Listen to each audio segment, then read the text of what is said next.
Doctor Vishnu Mane यांचे गर्भसंस्कार, प्रेग्नन्सीच्या आनंदी 9 महिन्यांसाठी गर्भसंस्कार आणि गर्भसंस्कार म्हणजे डॉक्टर विष्णू माने यांचे GSC। गर्भसंस्कारासाठी आताच कॉल करा 900-6200-681 या क्रमांकावर। राष्ट्रवादीतल्या बड्या नेत्याची पार्थ पवारांविरोधात शरद पवारांकडे तक्रार। आम्ही सुद्धा पक्षासाठी मेहनत घेतली आहे, आमचा मान सन्मान राखला पाहिजे, कुटुंब प्रमुख म्हणून पार्थ पवारांना समज द्या, नेत्याची पवारांकडे मागणी। सूत्रांची माहिती, पार्थ पवार राष्ट्रवादीचे सर्वेसर्वा झाले तसं वाटतंय त्यांना। शरद पवारांकडे तक्रार जरी झाली असली तरी पार्थ पवार ऐकणार नाहीत, अंजली दमानी यांची टीका। पक्षाची बदनामी करणारी पोस्ट लिहिल्याबद्दल दादांच्या राष्ट्रवादीचे प्रवक्ते ब्रिजमोहन श्रीवास्तव यांना वरिष्ठांकडून समज। नव्या कार्यकारिणीमध्ये पवार कुटुंबाच्या नातेवाईकांनाच संधी दिल्याचा श्रीवास्तव यांचा आरोप। सूत्रांची माहिती, केंद्रीय निवडणूक आयोगाला दिलेल्या पत्रात तटकरे आणि प्रफुल्ल पटेल यांच्या पदांचा उल्लेखच नाही। तटकरेंच्या नावापुढे फक्त लोकसभा नेते असा उल्लेख, तर 29 एप्रिलच्या पत्रामुळे तटकरे आता प्रदेशाध्यक्ष आहेत की नाहीत अशाही चर्चा। नीट परीक्षा रद्द झाल्यानं प्रचंड मानसिक धक्का, नैराश्याच्या भरात 3 विद्यार्थ्यांनी आयुष्य संपवलं। दिल्ली, राजस्थान आणि गोव्यातील विद्यार्थ्यांचा यात समावेश।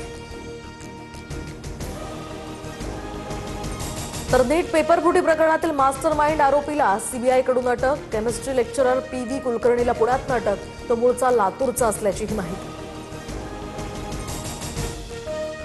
पंतप्रधान नरेंद्र मोदी नेदरलँडमध्ये दाखल, तर परदेशवारीचा हा दुसरा दिवस। सेमीकंडक्टर, जलव्यवस्थापन आणि ग्रीन हायड्रोजन या 3 महत्त्वपूर्ण क्षेत्रांवर चर्चा होणार। ऊर्जा आणि व्यापारावर सुद्धा विशेष भर। परदेशी प्रवासावर या ठिकाणी कोणताही अतिरिक्त कर नाही। परदेश प्रवासावर निर्बंध लादण्याचा प्रश्नच नाही। खासगी वृत्तवाहिनीने दिलेली माहिती खोटी, पंतप्रधान मोदींचं ट्विट। पेट्रोल आणि डिझेलच्या दरात प्रति लिटर 3 रुपयांची वाढ, तर आंतरराष्ट्रीय बाजारपेठेत तेलाचे भाव वाढल्याचा हा फटका। तर सध्या 3 रुपयांचा फटका, उर्वरित वसुली हप्त्यांमध्ये केली जाईल। राहुल गांधींचा पंतप्रधान मोदींवर निशाणा।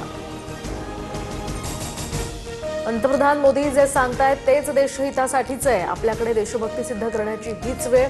पंतप्रधान मोदींच्या इंधन बचतीच्या आवाहनावर फडणवीसांची प्रतिक्रिया।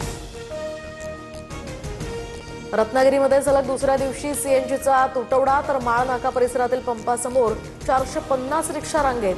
सीएनजी भरण्यासाठी पहाटेपासूनच वाहनांची रीघ। वाशिम जिल्ह्यात डिझेल टंचाई कायम, जिल्ह्यातील 60% पंपावर डिझेल उपलब्ध नाही। ट्रॅक्टर आणि कृषी यंत्रणा ठप्प झाल्यानं शेतकरी अडचणीत, तर मालवाहतूक आणि प्रवासी वाहतुकीवर सुद्धा परिणाम। पुण्यातील मुंढवा जमीन गैरव्यवहार प्रकरणामध्ये दिग्विजय पाटील विरोधात चार्जशीट दाखल। शासकीय जमीन परस्पर खरेदी केल्याचाही आरोप। पहिल्या चार्जशीटमध्ये दिग्विजय पाटीलचं नाव नव्हतं। रिंग रोड भूसंपादनामध्ये भोंदू खरातसह कुटुंबियांना 3 कोटींचा मोबदला मिळणार। गवळणे आणि पाथर्डी शिवारातील जमिनीसाठी रक्कम मंजूर। पत्नीला 82,83,000, तर दोन्ही मुलींना 1,82,00,000 मिळणार। फायदा घेण्यासाठी दोन्ही मुलींची उपस्थिती आवश्यक। मनोज जरांगेंकडून आता मराठा आरक्षणासाठी आंदोलनाची घोषणा, तर आज आंदोलनाची तारीख जाहीर करणार। शिंदे समिती रेकॉर्ड शोधत नसल्याचाही आरोप। नागपुरात शिष्यवृत्ती आणि निर्वाह भत्त्यासाठी आदिवासी विद्यार्थ्यांसाठी या आदिवासी विकास आयुक्त कार्यालयासमोर मध्यरात्रीपासून विद्यार्थ्यांचं आंदोलन। प्रशासनाविरोधात तीव्र नाराजी व्यक्त। जळगावच्या धरणगाव तालुक्यामध्ये जिल्हा परिषद शाळेतील शिक्षकाचा 4थीतल्या विद्यार्थिनीवर अत्याचार। पीडितेच्या तक्रारीवरून नराधमाला अटक। आरोपीकडनं मोबाईलवर अश्लील व्हिडिओ दाखवून हे कृत्य, शिवाय जीवे मारण्याची धमकी दिल्याची ही बाब उघड।